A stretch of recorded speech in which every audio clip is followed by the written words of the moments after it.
البوار اما بعد معزز حاضرین کرام، علاقے سے تشریف فرما ہماری معزز شخصیات، ذمہ داران اور عزیز بچوں، میں سب سے پہلے دل کی گہرائیوں سے آپ تمام کا شکر گزار ہوں کہ آپ اپنی گونا گو مصروفیات کے باوجود آج ہمارے اس پروگرام میں تشریف لائے ہیں۔ ہمارے لیے اس سے زیادہ خوشی کا کوئی موقع ہو نہیں سکتا کہ آپ کا تعاون، آپ کی شرکت اور آپ کے وچار اور افکار و نظریات ہمیں طاقت پہنچائیں۔ آپ کی حاضری ہے یقیناً ہمارے لیے حوصلہ افزا ہے، اور میں اپنی طرف سے دل کی گہرائیوں سے مبارکباد پیش کرتا ہوں ان تمام بچوں کو جو اس علاقے کی گلیوں سے اٹھ کر کے یہاں پہ آئے، اور ان کے والدین کو جنہوں نے اس ادارے کو اس لائق سمجھا کہ شاید ہمارے بچوں کا مستقبل یہاں طے ہو سکتا ہے۔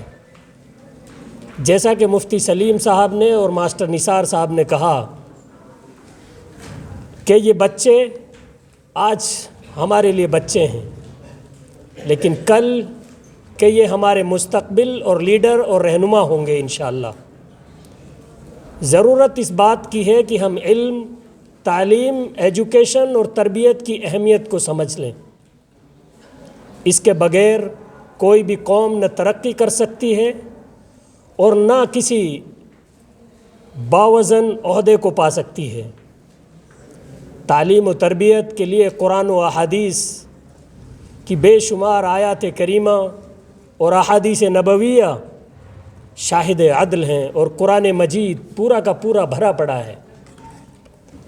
ہماری تو ابتدا قرآن کا نزول جس امت کے لیے اقرا سے شروع ہوا۔ اقرا کا معنی ہوتا ہے قرآن کی سب سے پہلی آیت اقرا تھی۔ کہا کہ اے محمد اکرم صلی اللہ علیہ وسلم اپنی امت کو کہہ دیجئے کہ پڑھیں۔ ہماری تو شروعات پڑھائی سے ہوا کرتی تھی، نہ جانے ایک زمانہ اور ایک دور ایسا آیا کہ ہم نے تعلیم سے منہ موڑا اور رب العالمین نے ہمیں تمام ترقیات سے ہمارے طرف سے منہ موڑ لیا۔ ضرورت اس بات کی ہے کہ آپ تعلیم کی اہمیت کو سمجھیں۔ انتہائی دکھ ہوتا ہے اس ٹائم جب آپ کے بچے اچھی پرفارمنس کر رہے ہوں، آپ کے بچے انگلش اور عربی، ابھی تو یہ بچے عہد طفولت سے گزر رہے ہیں، انہیں اتنا ہوش بھی نہیں ہے۔ انہیں تو حوصلوں کی ضرورت ہے، آپ کے سہارے کی ضرورت ہے۔ آپ کا بچہ ادارے کو ٹاپ کرتا ہے اور آپ کے والدین آپ کے دائیں بائیں نظر نہیں آتے ہیں، اس بچے پہ بھی گزرتی ہے اور ادارے کے ذمہ داران پہ بھی گزرتی ہے۔ پھر ان بچوں سے اور اس قوم سے آپ یہ امید کرنا چاہتے ہیں کہ یہ ڈاکٹر اور انجینئر بنے، اچھے پیسے والے بنے اور اچھا پیسہ کما کر کے ہمارے گھر میں لے کے آئیں۔ آپ ان کو سہارا تو دیجئے۔ یہ ادارے آپ کے لیے قائم کیے گئے ہیں، آپ ان کے ساتھ کھڑے ہوئیے، آپ ان کی عزت کیجئے، تعلیم کی عزت کیجئے۔ مجھے یاد آتا ہے وہ واقعہ، میں بہت چھوٹا سا تھا جب مجھے جامعہ اسلامیہ، جامعہ سلفیہ میوات شکراوہ میں داخل کر دیا گیا۔ لوگ مدرسے کی تعلیم سے متنفر ہوتے ہیں عام طور پہ۔ یہ اداروں کی ذمہ داری بھی ہوتی ہے کہ وہ اس لائق بنے کہ اپنے اندر اعتماد پیدا کریں، بچوں کے اندر اعتماد پیدا کریں، بچوں کے لیے روزگار کے وسائل مہیا کر کے پیدا کر کے دکھائیں۔ پھر اس کے بعد کوئی قوم ایسی نہیں ہوگی جو مدارس پہ انگلی اٹھا سکے۔ آپ کا تعلیمی معیار اسٹینڈرڈ کا ہونا چاہیے۔ یہ زمانہ وہ زمانہ نہیں رہا۔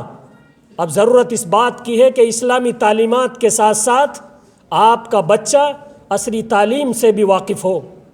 آپ کا بچہ کالج اور یونیورسٹیوں سے پڑھ لکھ کر کے فارغ ہونے والے بچوں کے ساتھ آنکھ سے آنکھ ملا کر کے بات کر سکے۔ اس کے لیے ہمیں کھڑا ہونا پڑے گا، محنتیں کرنی پڑیں گی، کاوشیں کرنی پڑیں گی۔ مجھے یاد ہے میں بہت چھوٹا تھا تو جامعہ سلفیہ شکراوہ میں جب گیا تو میری ادارے کے اندر پہلی پوزیشن ہوا کرتی تھی۔ رب العالمین کا بے پناہ شکر گزار ہوں میں کہ میری ابتدا سے لے کے آخر تک میں نے پہلی پوزیشن کبھی نہیں چھوڑی۔ میرے والد صاحب تھے، وہ ہمیشہ ہر مہینہ دلی سے لے کے شکراوا تک ہر جگہ پہنچا کرتے تھے. جب پہلی پوزیشن آئی مجھے آج بھی یاد ہے، شیخ محترم مولانا الیاس صاحب یہاں تشریف فرما ہے، یہ ناظم اعلیٰ ہوا کرتے تھے وہاں کے. مجھے 5 روپے ملے تھے اس ٹائم.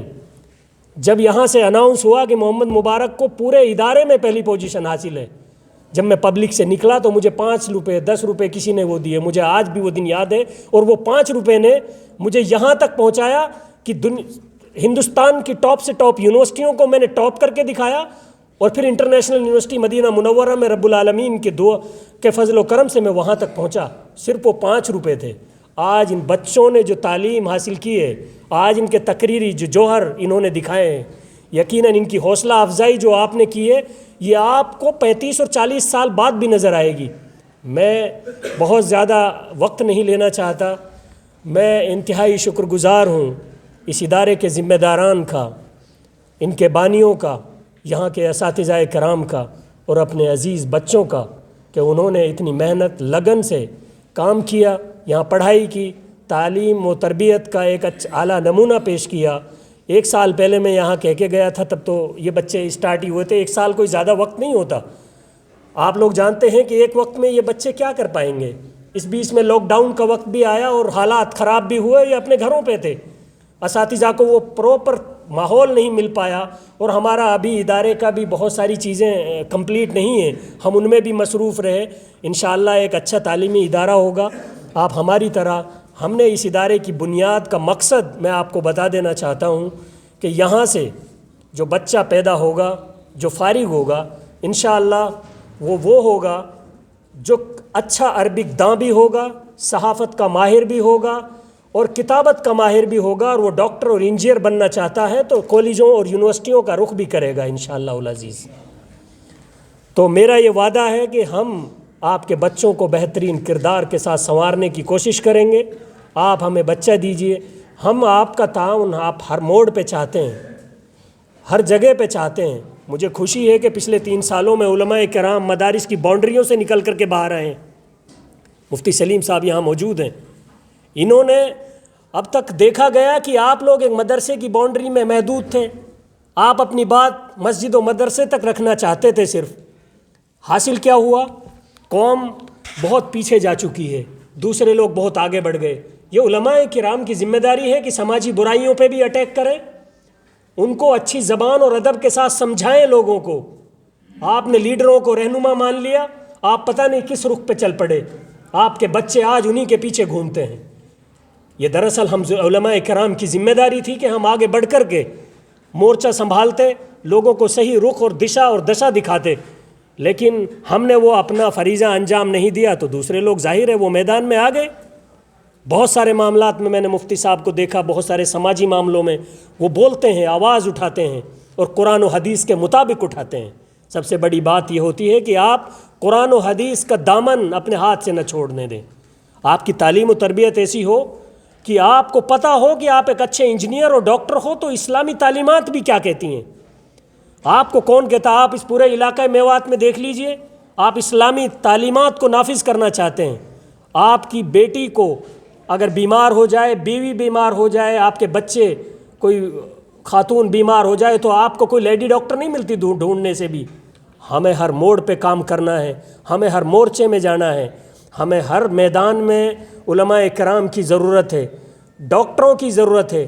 جیسا کہ انہوں مفتی صاحب نے کہا کہ وہ مسلمان ہوں، وہ قرآن و حدیث سے واقف ہوں، صحیح تربیت کر پائیں گے.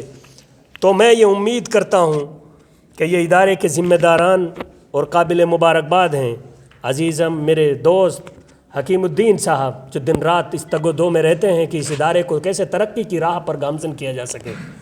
ان بچوں کے نمونے اس بات کو درشاتے ہیں کہ انہوں نے اپنے کام کو بہت اچھے ہی نہیں بہت اچھے سے انجام دیا ہے، اور اس بات کے لیے وہ قابل مبارکباد ہیں. ان کا اسٹاف قابل مبارکباد ہے اور تمام ذمہ داران قابل مبارکباد ہیں. ہمارے عزیز بچے اور ان کے والدین کہ انہوں نے اپنے تعلیم و تربیت میں ٹائم دیا، اور یقیناً قوموں کی ترقی تعلیم پر ہی منحصر ہے. آپ آج یہ بات لکھ لیجئے، پلے گینٹ لگا لیجئے کہ ہر حال میں ہم نے اپنے بچوں کو پڑھانا ہے، اچھی تعلیم دینی ہے، ان کے لیے ٹائم دینا ہے.